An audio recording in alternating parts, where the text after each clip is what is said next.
अस्सलाम वालेकुम दोस्तों, तुसा ने पे सारा यूट्यूब चैनल समी भाई 786। यार मैं अकाउंट बनाया टिकटॉक का बड़ा पहले तो चलाना पिया अकाउंट, एक अकाउंट बैन कराया उन्हें तो बाद ये भी अकाउंट बनाया अलहमदुलिल्लाह यही सही रहता पिया।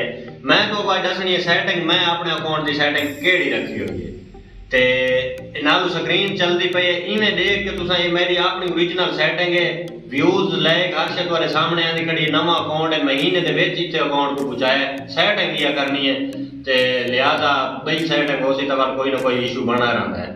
तुसा मेरी हेल्प करनी है ते मैं तुम्हारी हेल्प करनी है। मेरी क्या हेल्प करनी है, चैनल को सब्सक्राइब करे सो ते असा तो सैटिंग दसी रखसू टोटल दसी रखसू हर एक एक चीज दसी रखसू।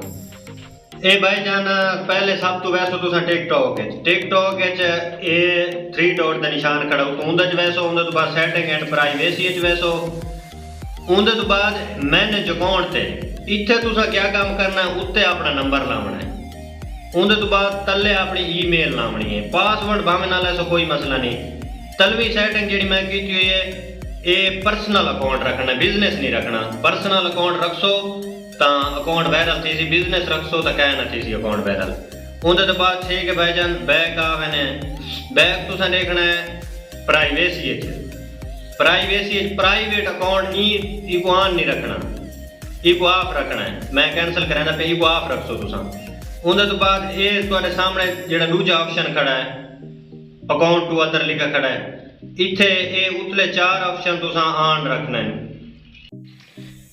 उन्हें तो तले भाई जान आसो तले तुसा ए देखिनो भाई डाउनलोड ऑन रखा करो यार वीडियो डाउनलोड ऑन रखसो तो अकाउंट ग्रोथ पकड़ेंगे लोग कोई वीडियो साउंड वास्ते डाउनलोड कर गिंदे चीज वास्ते।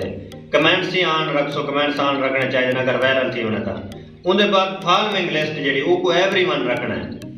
उनके बाद ड्यूटी एवरीवन रखना है स्टिच एवरीवन रखना है लाइक्ड वीडियो एवरीवन रखना है। ये तुसा जेड़ी जेड़ी चीज़ें मेरी टोटल देते पे साइड टू एवरीवन ते खड़ी हैं। उनके तो बाद पोस्ट व्यू इको तुसा ऑफ रख दो। ये टिकटॉक के प्रोफाइल व्यू जेड़ा ना इको ऑन रख दो। इनका पता क्या फायदा तो जेड़ा तुम्हारे अकाउंट च वैसी वो तो शो थी वैसे तुम्हारे अकाउंट च कौन वैंदा पे कौन चेक करेंदा पे मतलब वो सारा तो पता लगता रहा सी। ये सारी सेटिंग है टोटल। अगर कोई रांधी है तो मैं अगली वीडियो फिरावा गुडास देसा तकरीबन है या सेटिंग सारी ते अकाउंट अलहमदुलिल्लाह वायरल वैंदा भी है। अल्लाह हाफिज। चैनल को सब्सक्राइब करना नहीं भूलना ते समी भाई तुम्हारे नाल है तुसा साडे नाल रहना। ओके।